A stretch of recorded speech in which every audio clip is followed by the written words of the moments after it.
I like to think of sleep as a sensory experience. And so I look to the 5 senses and then look in the bedroom to see what things in my bedroom could be contributing to promoting sleep or detracting from sleep.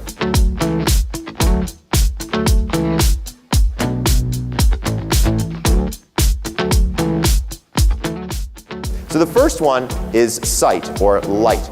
So light affects our biological clocks by turning off the melatonin faucet, right? So when we're looking at the light exposure that we have in the evenings, that's something to be very aware of, because by having light on in the evenings, it's telling your brain it's morning, not evening time.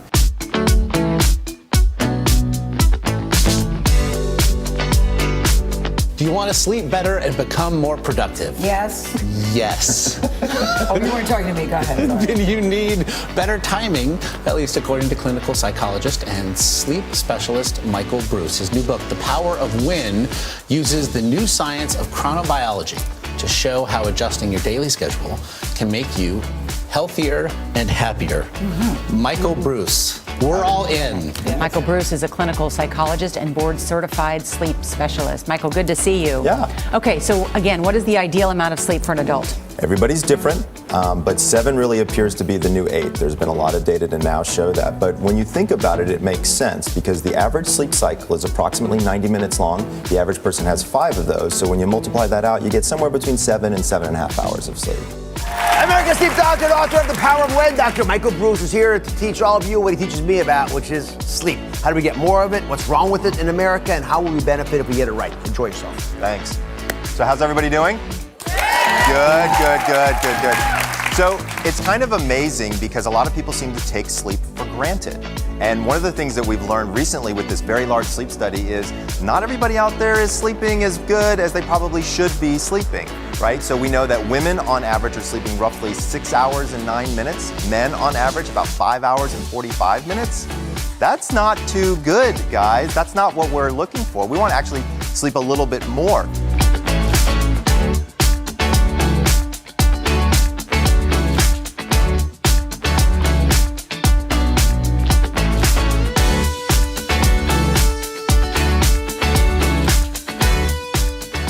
What we find is that there's something in our brain that makes us sleepier and sleepier, and it's called adenosine. Adenosine is actually a byproduct of cells. So when a cell eats a piece of glucose, something comes out the back end. Part of what comes out the back end is adenosine. And adenosine works its way through the bloodstream, gets into the brain, and it goes to a very specific receptor site, specifically for adenosine. And as that builds up, we get sleepier and sleepier and sleepier.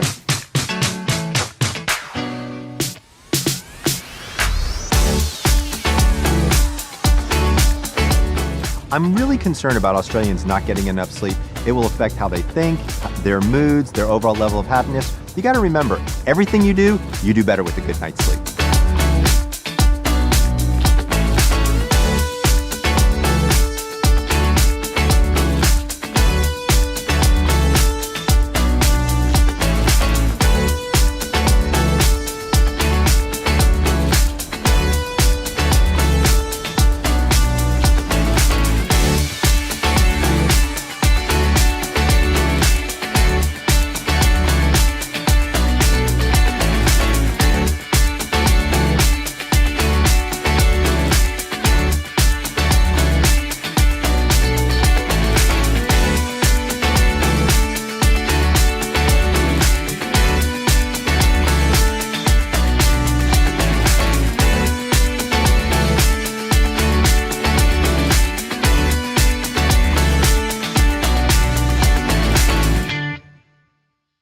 Hello. Fantastic. How's everybody doing? Good. How did everybody sleep last night? Come on. All right, by a raise of hands, how many people on a regular basis have no problems with sleep whatsoever? Raise of hands, no problems with sleep whatsoever. Okay, reverse. How many people on a not regular basis, but on a fairly regular basis have got some issues with sleep? Raise your hands. Aha! So you all must be entrepreneurs. Got it. It's very, very rare to meet, although this gentleman right here seems to sleep quite well as an entrepreneur. It's rare to meet people who start their own businesses who don't think about their own businesses for 24 hours a day and can't turn off their brain. By the way, that's the number one complaint that I hear from entrepreneurs is they say, I can't turn off my brain when I lie down to sleep. Anybody in here have that as an issue? Only a couple? Oh, even more. Okay, good. So what I'm going to do today is I'm going to talk you through a behind-the-scenes look at what does it look like to work with one of the top sleep specialists in the country to optimize your sleep. So I have a very small concierge practice where I work with celebrities, athletes, CEOs, people just like you guys, who come to me and they say, Michael, I need 8, I only have 6. Can you do that? The answer is 100% I can.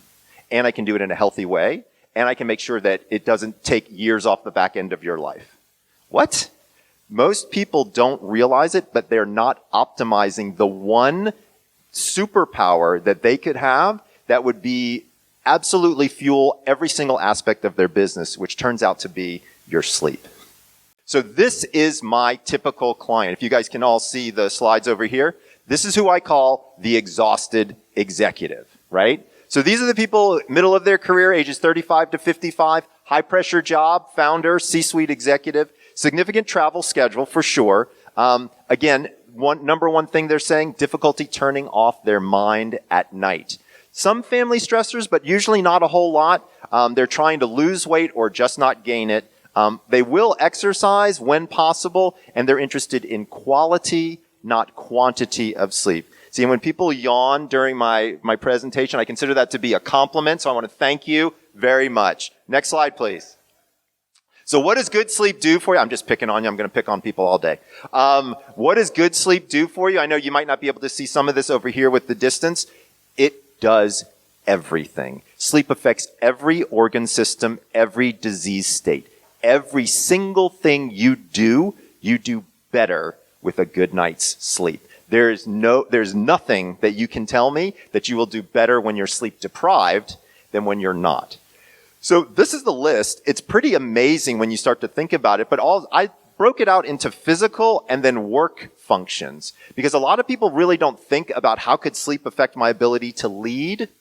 There's some amazing studies looking at sleep and leadership. There's amazing studies looking at sleep and resilience. There's some really interesting studies looking at sleep and morale.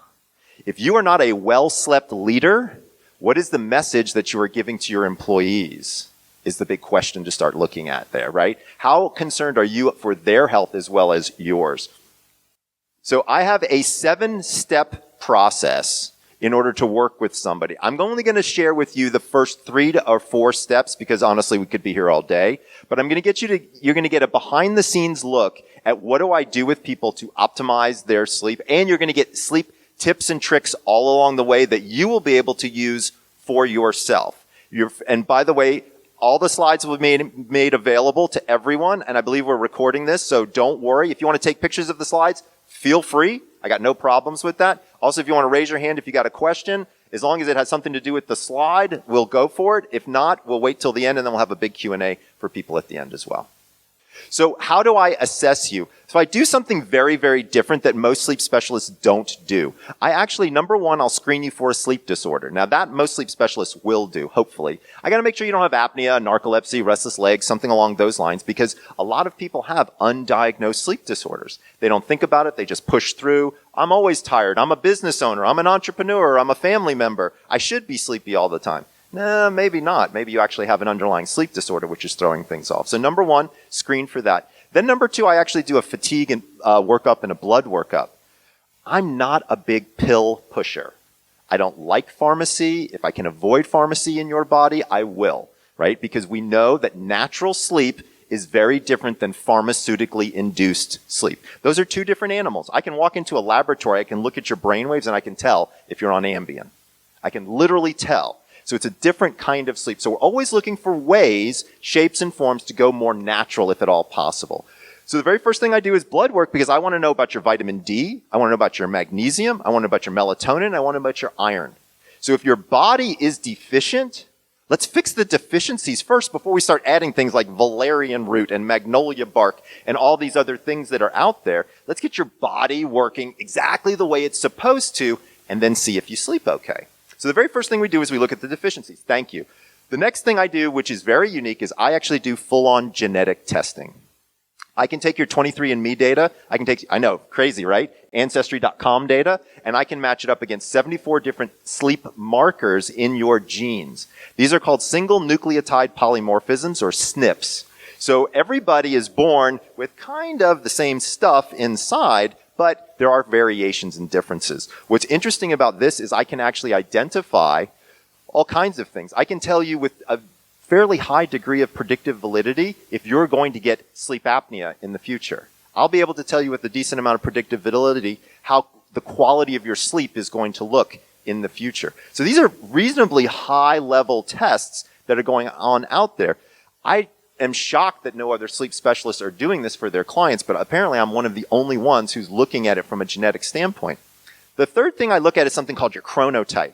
So everybody in front of you should have a book called Energize, How to Go from Dragging Ass to Kicking It in 30 Days. That is my newest book. And in the very first section, you will learn about these things called chronotypes. You might not have heard of the term, but you've definitely heard of the concept. Anybody here ever been called an early bird? Raise your hand. Okay, anybody here but night owl? Oh, yeah. So night owls have a tendency to be on the more creative side. We're going to talk about them in a minute. But those are chronotypes. Turns out they're genetic. You don't get to pick if you're an early bird or a night owl. And when you don't follow your genetic underpinnings, you get bad quality sleep. So once I teach you what your chronotype is, I can actually show you your individual swim lane for sleep, for you individually. And when you get that, guess what happens? Your sleep not only improves in quality, but it decreases in quantity. Let me repeat myself. When you sleep within your chronotypical swim lane, the quality of your sleep increases and the quantity decreases. So I ran an experiment on myself when I started doing all of this to figure this out. I'm a night owl. I go to bed at midnight. I would wake up without an alarm 7:30 in the morning. No problem. 7.5 hours sounds good. Crazy. Do this for 3 weeks. All of a sudden, I start waking up without the clock, 7:15. A month later, I wake up 6:45. This is consistent. I now go to bed at midnight. I wake up at 6:13 I don't know why it's 6:13, but it seems to be every time 6:13. I wake up and based on my Aura ring, I look at the quality of my sleep. My sleep quality is better the less sleep I get. All because of this consolidation of understanding my chronotype. So everybody in here is going to have the opportunity to understand their chronotype because you're going to take a quiz that's in the book and online to be able to identify that for you. Now, I'm going to take off my sleep doctor hat for a half a second. I'm going to put back on my business ownership hat, and I'm going to tell you guys something. So that quiz that I just told you about for a chronotype, I get 1,500 leads a day. A day. We collect 1,500 emails a day of people taking my quiz online. Every single one of those people is a customer to me. Right? So quizzes work. Let me be very clear. And I support that with all the media that I do. All right, sleep doctor hat back on. So once I identify your chronotype, then I'm going to track your sleep with an Aura ring. Now, what's great about an Aura ring, number one, it happens to be one of the more accurate sleep trackers in the market, but I'm on their advisory board. So I have an open API with Aura Ring. And so I can put a ring on you and I can monitor you anywhere in the world. I can I can give you real-time data on your sleep and say, so I have several different patients that have allowed me to say who they are. One of them is Paris Hilton. So one of the things that I can do with Paris is I can say, Paris, you have an event that's going to be going, she's a DJ.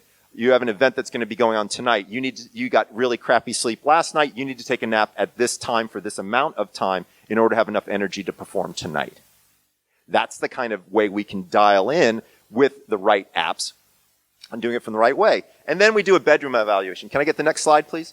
And then we do a bedroom evaluation, right? So what does that mean? I actually walk through the door and I will teach you what's good in your room and what's bad in your room. So these are all the different chronotypes that we used to know about, right? So been called an early bird or a lark.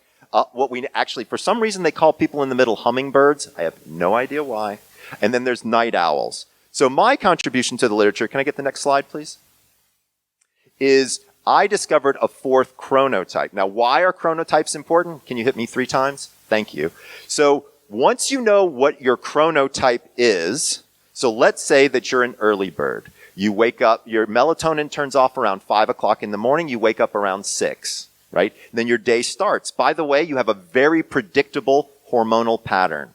Every single one of us does. It's just we start at different times. So here's what gets really interesting is your melatonin turns off at 6, you wake up at 7. If you're a night owl like me, my melatonin doesn't turn off until like 8.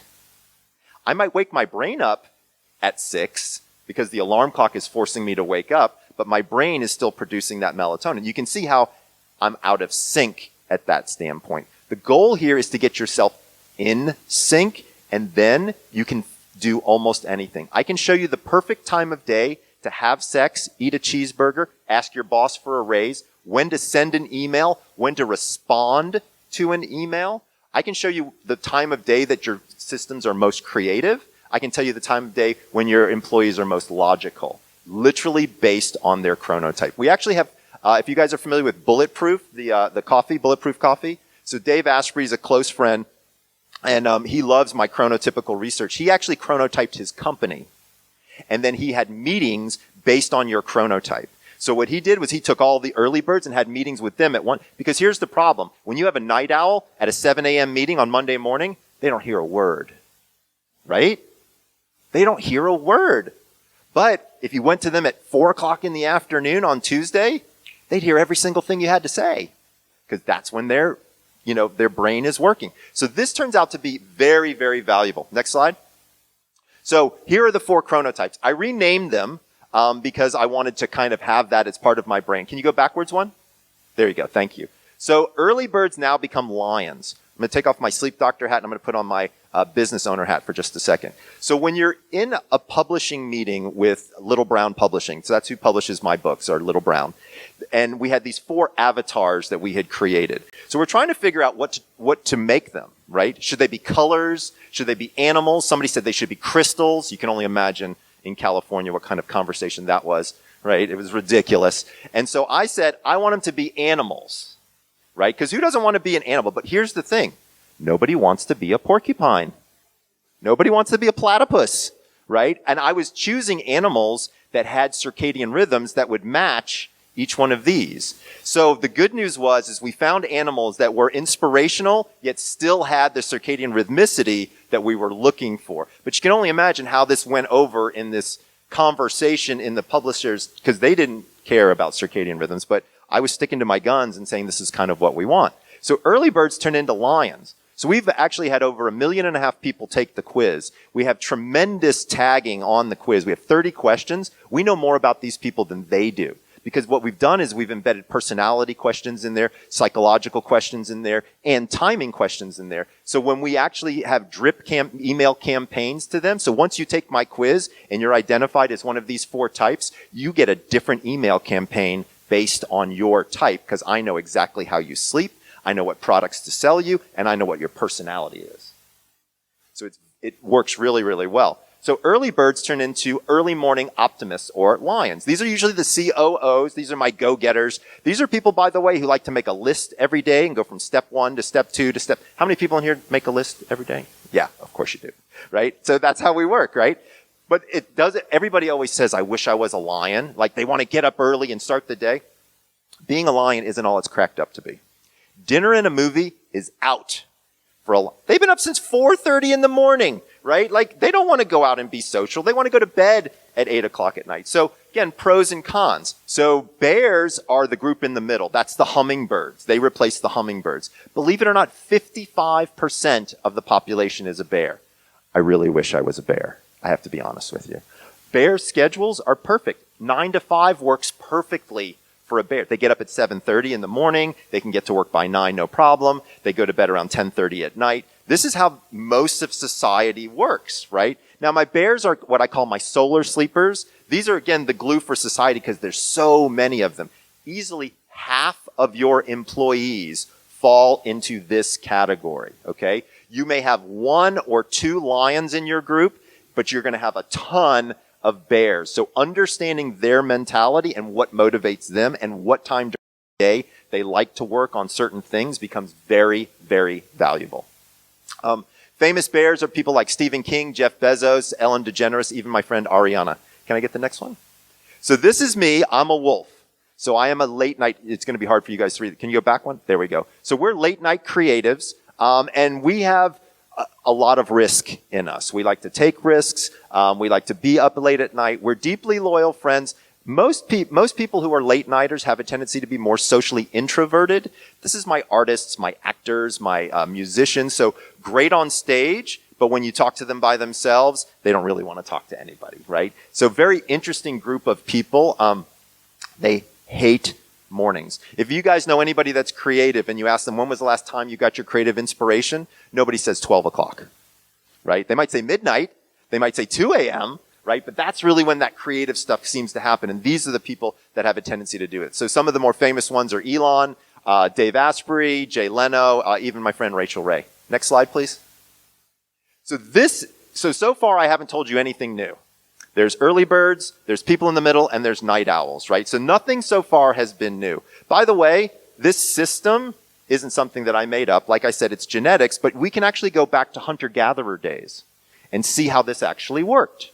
So when you think through it as an idea, who were the hunters? Well, they were the lions. They woke up before everybody else. They got their first kill before dawn. They brought their food back to the village. Who were the bears? Those were the villagers. They had a tendency to mind the village, raise the children, make sure that the farm is working. Then who was the security system? That was the wolves, right? They're up anyway. They might as well be standing there with the spear, guarding the whole thing. So this isn't anything particularly new until you get to this time when this guy named Thomas Edison did this really stupid thing. He invented the light bulb. That changed sleep forever. Okay? So as soon as the light bulb was invented and the Industrial Revolution really kicked off, you could have this thing called overtime. You could have this thing called working at night. And then all of a sudden, the need for making money overcame the need for getting sleep. And sleep patterns changed dramatically, right? That's when we actually started to see the first incidences of insomnia. Did you know that insomnia was incredibly rare before the light bulb? I think that's so fascinating when you start to think about how societal influence has now made an influence into our medical side of things.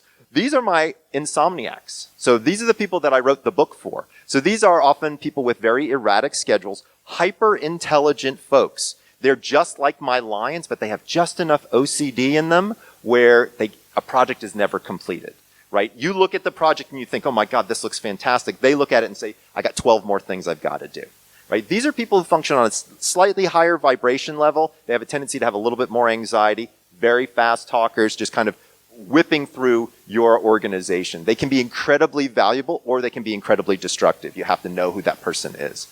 Next one. So what do we do with all of this information and how do we guide my patients through it? Here's John. He's 45 years old, so we did a sleep study on him, and he snores, especially if he's been drinking alcohol, but no observed apnea. That's good. We did a home sleep study. He was negative for sleep disorders, so we're cleared to move him forward. Then his blood work came back. He was low in iron, normal but low in testosterone, which is, by the way, very common for me to have male patients come to me and saying, I'm exhausted, I'm fatigued, I'm not getting good sleep. Turns out they've got low T, and we have to address that as an issue. He was not low T, but definitely low in that range. Deficient in vitamin D, magnesium, and his melatonin was stable.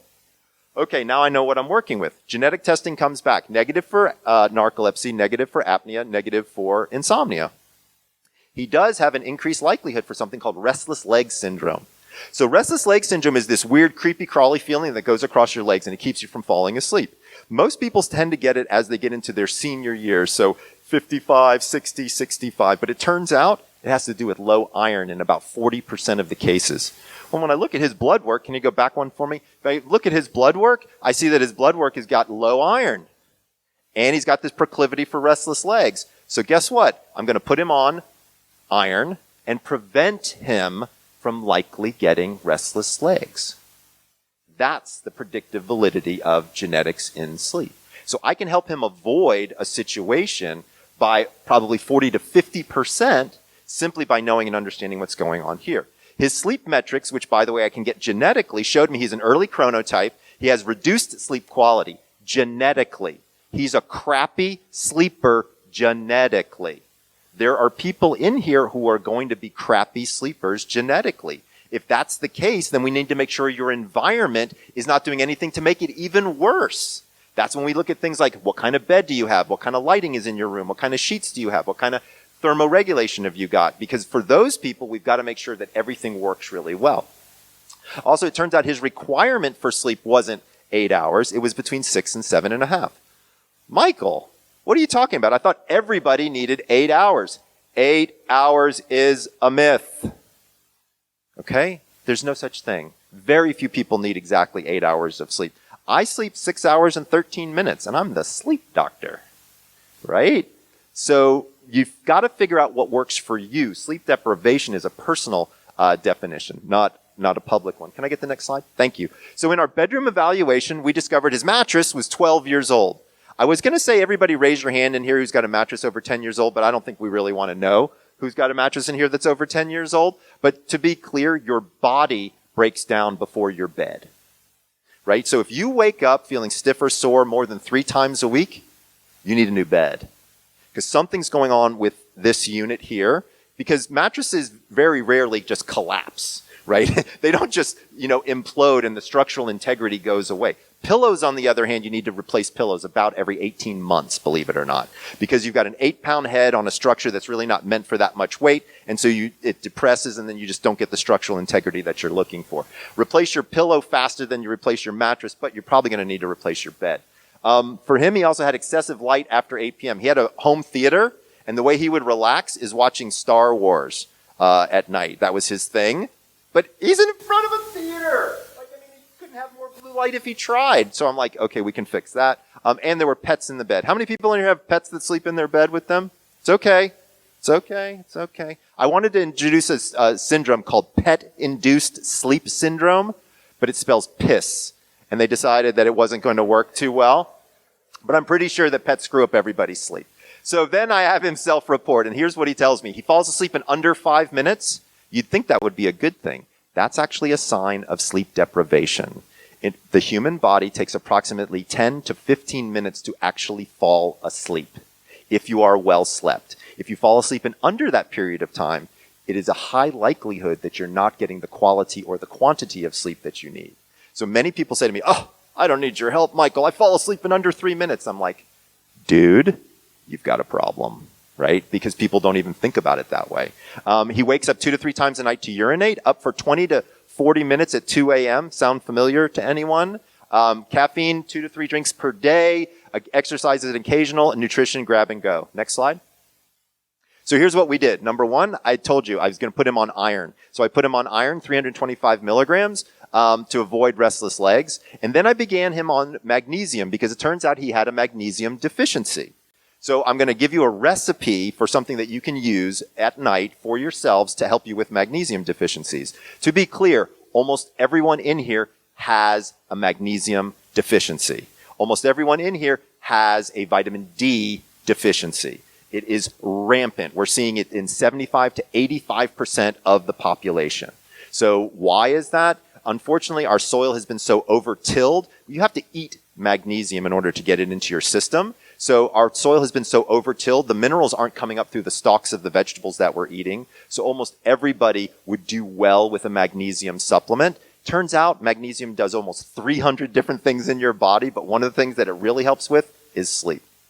I began him on vitamin D, a regimen of 5,000 international units daily, again, because of this deficiency.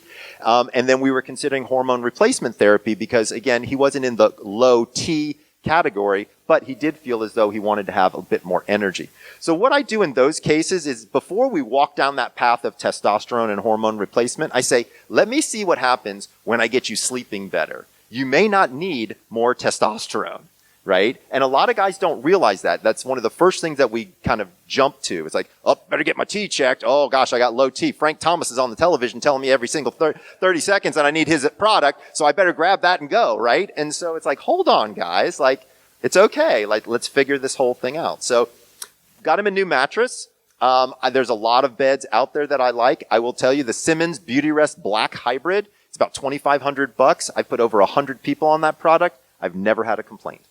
Never, never, never. If you do have back pain, I actually recommend Purple more over the Simmons Beauty Rest. Full disclosure, I'm their chief sleep officer at Purple. So one of the ways that I also make money on my brand, I'm taking off my sleep doctor hat, putting on the business hat, is I do endorsement deals. So I'm like a NASCAR driver in certain respects. Except for the companies that I represent, you have to have real data behind your product. Otherwise, I don't talk about you on TV. So it works out perfectly. So I actually, for Purple Mattress, they hired me in two ways. I'm their international spokesperson and I'm their chief scientific officer. So I actually run all the research on their products. So I actually help them innovate new products. So as I say, I get to use my face and my brain for them as opposed to just using my face all the time, which is what I used to do. So got him a new pillow. He got a special pillow because he's a side sleeper. And then we got him blue light blocking glasses and we trained his pet. Next slide, please. Perfect. So this is how you get magnesium. If you're going to take a picture of a slide, this is the one to take the picture of. But you don't even have to because I'm going to teach it to you and it's so damn easy. So it turns out that we're all deficient in magnesium and bananas are nature's sleeping pill. Unbelievable the amount of magnesium, potassium, all kinds of really good things. It turns out that the peel of the banana has 3 times the amount of magnesium as the fruit itself. 3 times, right? No, I'm not. Remember back in high school when they said scrape the banana peel and if you smoke it? No, that didn't happen? You guys don't know that one? Okay, sorry. So that was an old high school joke. So back in the day, so it turns out that the peel's got 3 times. So here's what I want you to do. Take an organic banana, wash off the outside, cut off the tip, cut off the stem, cut it in half. So far I've only just asked you to wash off a banana. Okay, just to be clear. Leave the fruit in and the peel on it. Drop cups of boiling water and boil it till it turns brown. So far only thing I've asked you to do is boil a banana, right? Drink the water. It's loaded with magnesium, phytosteroids, all these things that actually help magnesium be absorbed. It will not interact with any medications. It's safe for children and it's safe for seniors. It's great. I have one mom. She makes this at the beginning of the week. She puts it into the refrigerator and then she puts it into popsicle molds for her kids. They have no idea. And she gives it to them at night. They think it's banana treat. And guess what? They're out. It's like the best babysitter ever, right? So this is a great way to get your magnesium. I will warn you, as my daughter likes to say, Dad, it's very banana-y. So you really have to like bananas because it's very flavorful from a banana perspective, but loaded with magnesium. All right, so we've gotten through the assessment phase. Now I'm going to fix you. How am I going to do that? I'm going to look at your quantity of sleep. I'm going to look at your bedtime and wake time consistency. So it turns out that our guy John, he likes to wake up at 5:30 in the morning.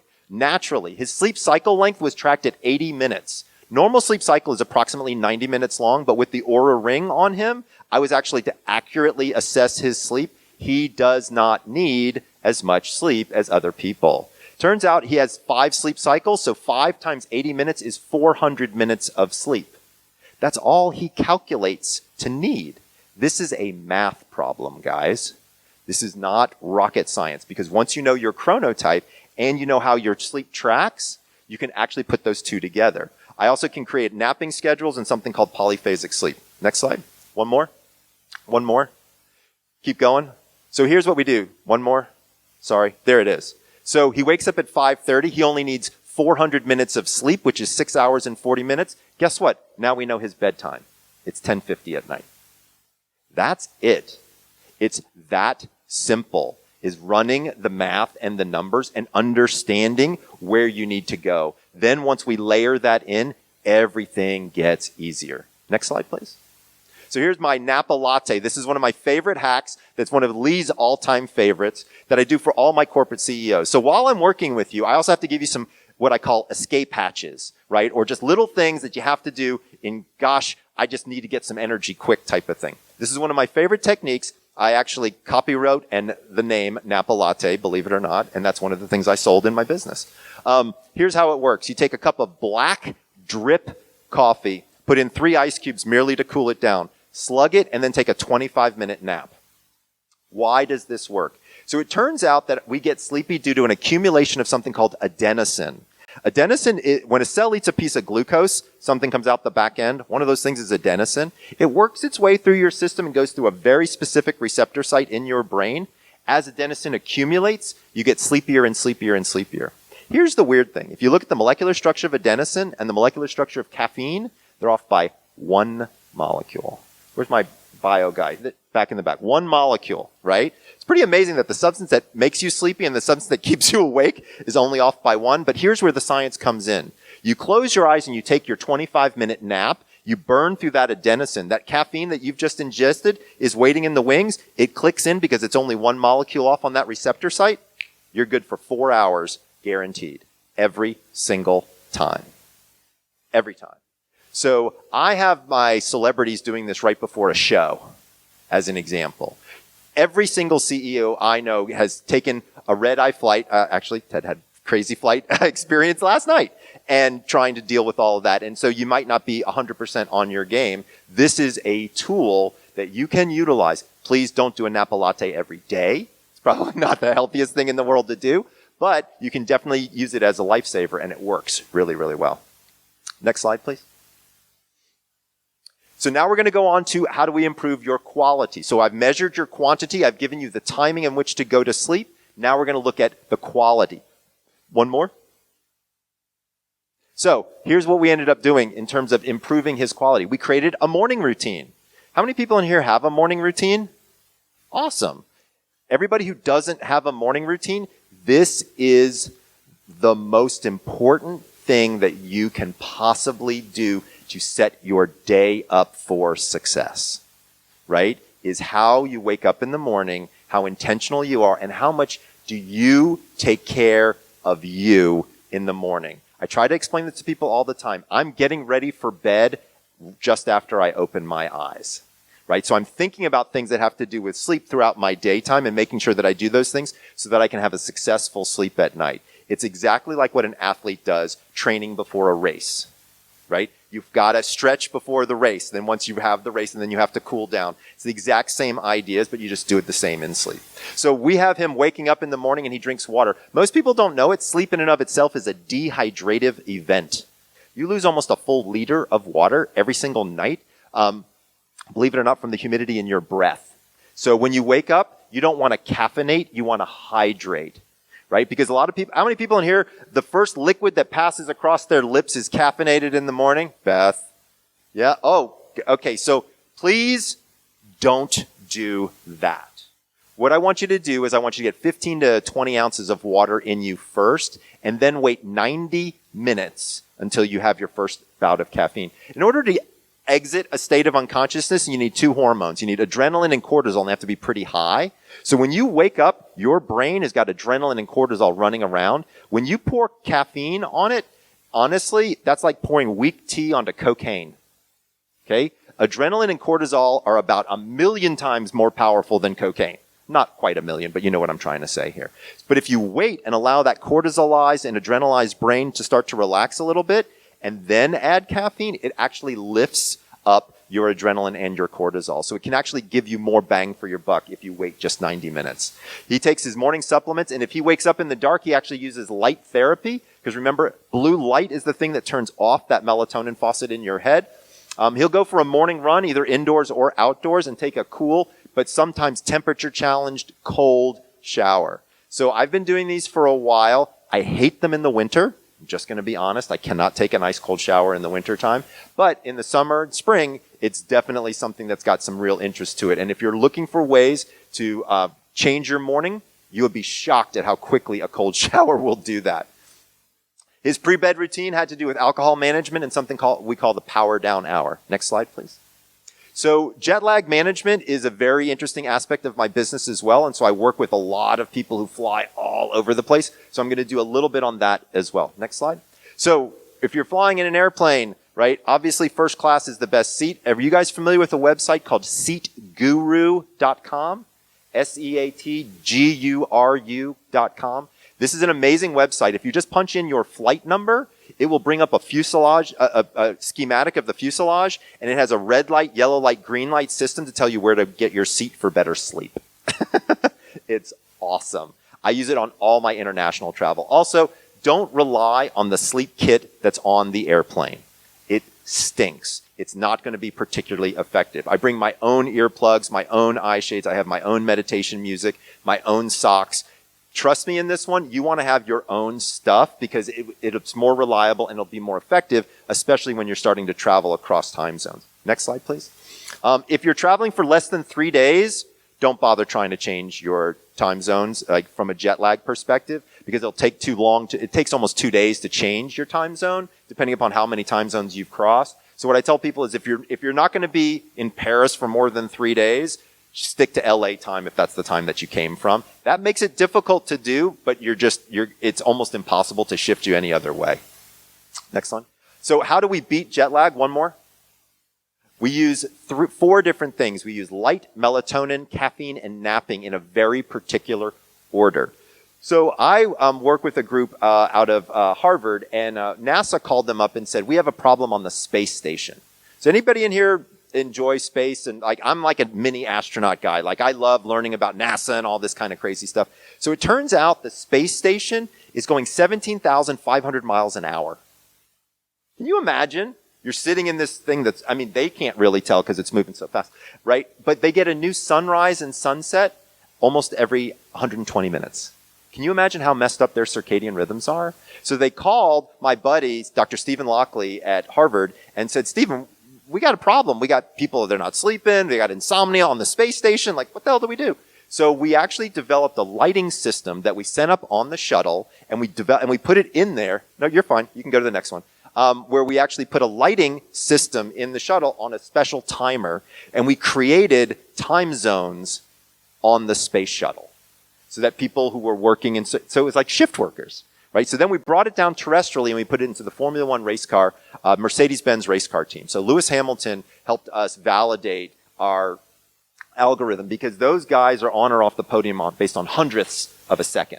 So if they're not dead on, they're having some big issues there. And we actually created an app that I'm going to give to all of you as a gift, as a thank you gift for allowing me to take up so much of your time today. But this is how it works. So here's a schedule of one of my patients. So one of my patients turns out to be a Saudi Arabian princess. I know that's going to sound ridiculous, but you'd be shocked at who has sleep problems. And so I'm going to walk over here for a second to just walk you guys through the slide because it's actually quite fascinating, or at least I think it is. So we start out in Los Angeles on the top, and then we had to have a stopover in Germany, and then we made it to Saudi. So when we start, it's 11 p.m. We have her go to bed. She's asleep through Thursday, and then she wakes up at 6 a.m., and at 7 a.m. she gets caffeine and light.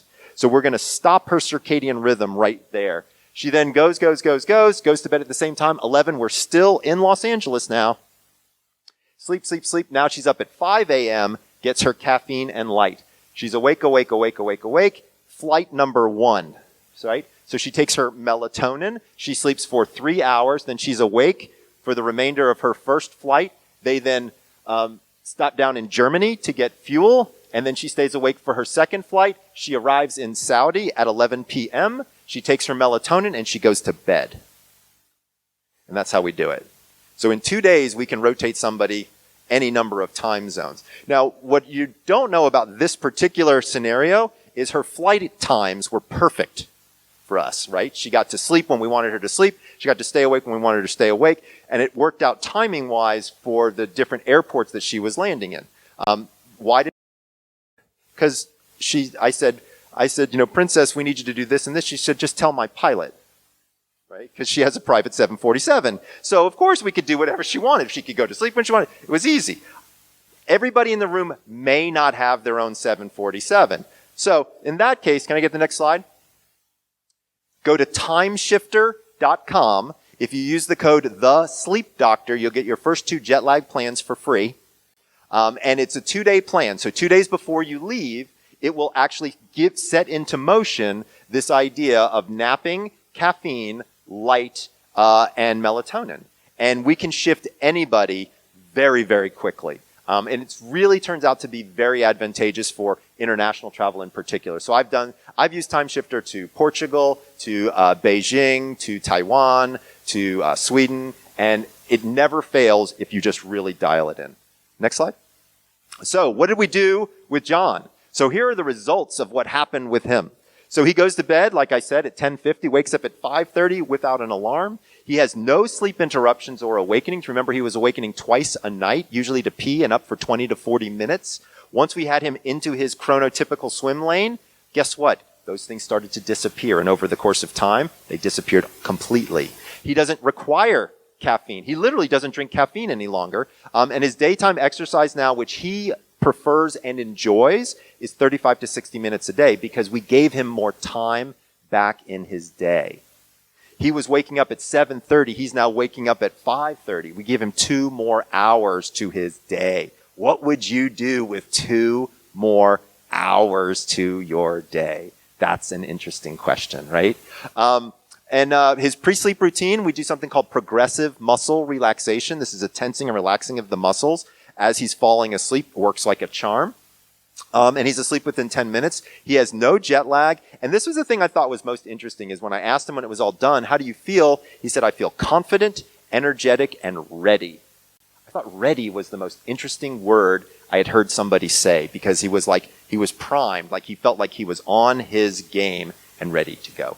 Next slide, please. So my book, go ahead and pop it all the way through, is called The Power of When, where I can teach you just about anything. The second book, next slide, is the one that you have in front of you.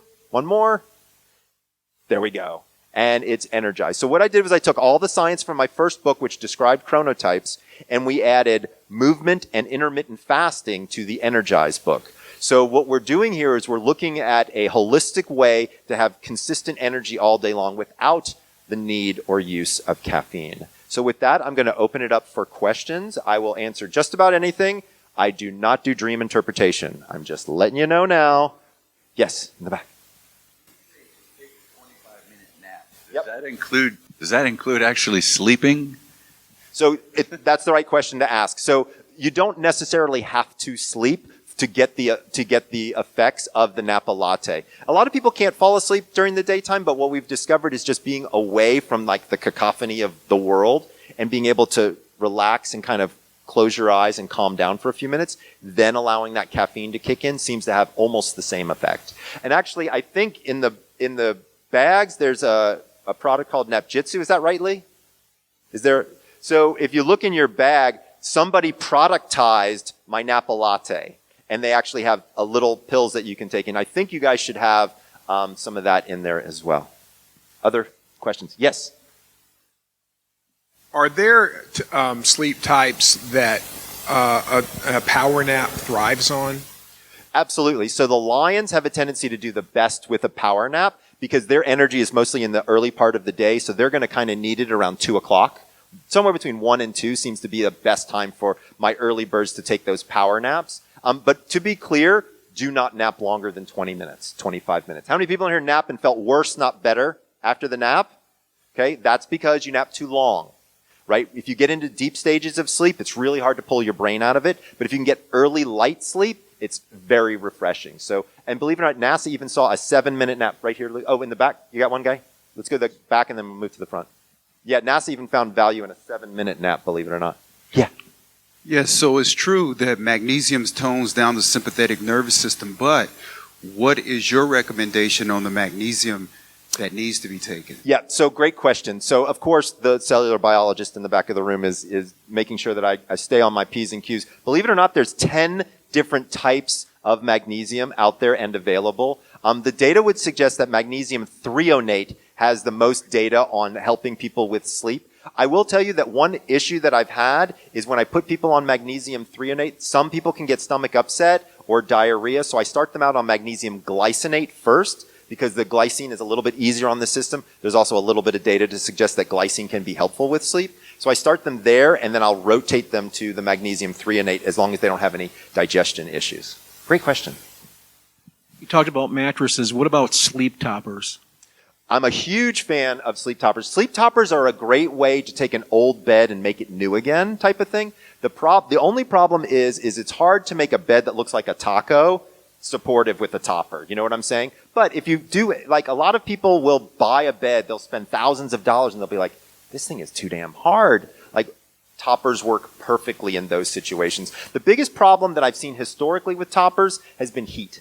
So if you get one that's memory foam and you sink into it, it kind of insulates you and it can be very hot. So I look for toppers that are made of latex if at all possible because they're springier and latex doesn't retain that level of heat. So like a 1 to 2 inch latex topper can literally change the entire bed surface, quite frankly. Yeah, right here. My company works with foster kids, right. And they a lot of the time have traumatic incidents that keep them from sleeping. Any specific advice that might help them when it's kind of those thoughts coming to mind at night that keep them from sleep? So this is a tough question. So I will tell you that the most difficult lecture I've ever given was when I gave it on Skid Row. So in Los Angeles, there is a homeless shelter in an area called Skid Row that really is a place, and it's massive. And I was giving a lecture to children who lived at the Skid Row Center about how to sleep. And I will be honest with you, I had a young girl raise her hand, and she honestly said, "How do you sleep through gunshots?" That was her question. And I cried, and then I answered it, right? And so it's about being practical with those types of situations. Safety is always of paramount concern. If you feel you are in an unsafe environment, you will not sleep. So number one thing I always do with all children and victims of abuse, assess your situation. How safe is it? How long will it be safe for? Second situation, who knows you're there? Especially with kids, right? Because they're very vulnerable. Sleep is the most vulnerable position your body could be in. In fact, some people joke that, God must have been ridiculous when he invented sleep because the human form is completely vulnerable. It's either a really huge mistake or there's something really important going on there.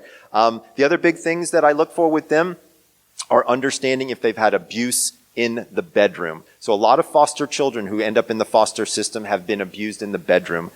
So they become phobic to the bedroom or they become phobic to sleep itself.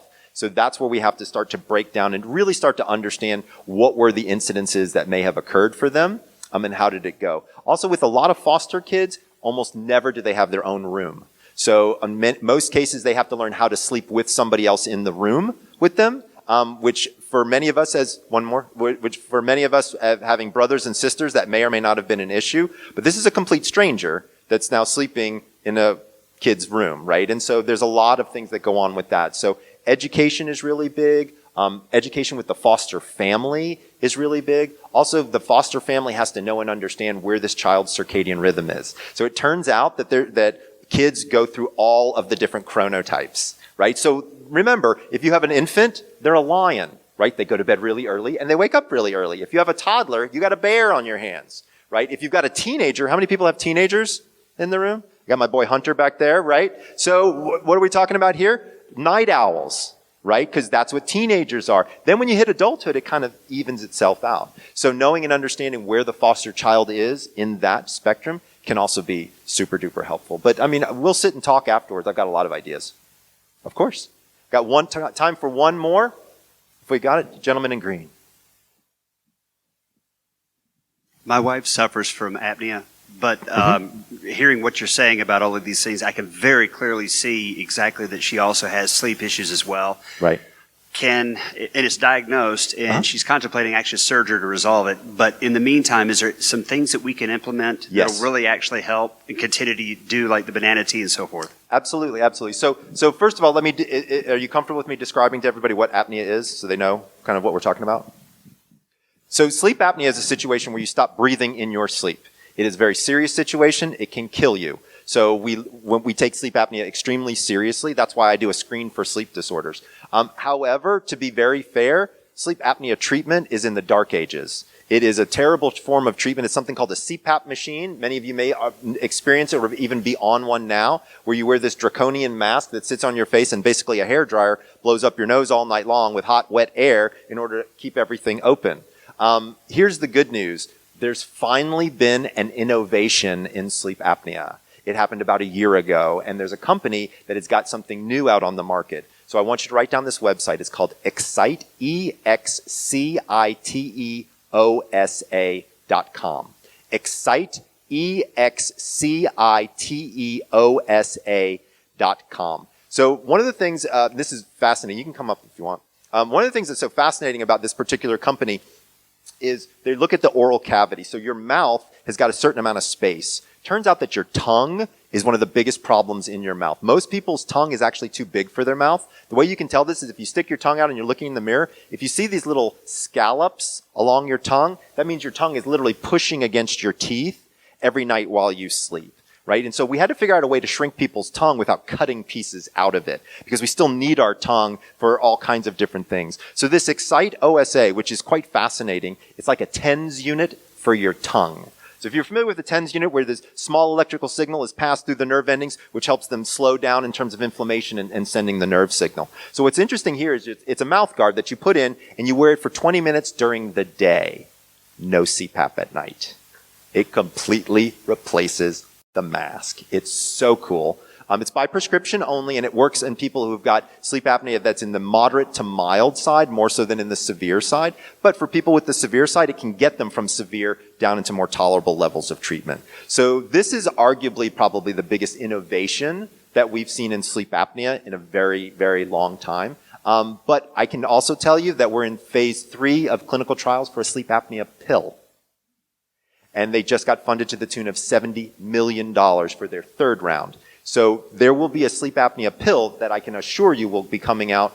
Can't tell you when, but FDA can be a little wonky. But I would imagine it'll probably be expedited. Probably in the next 3 years, we'll actually see a pill that will help control the musculature of the vagus nerve and things like that. So it's pretty interesting stuff when you start to think about what's happening down the pipe. But sleep is a great area of innovation. We've got lots of startups. We've got lots of people who are interested and involved. And the best part is everybody does it.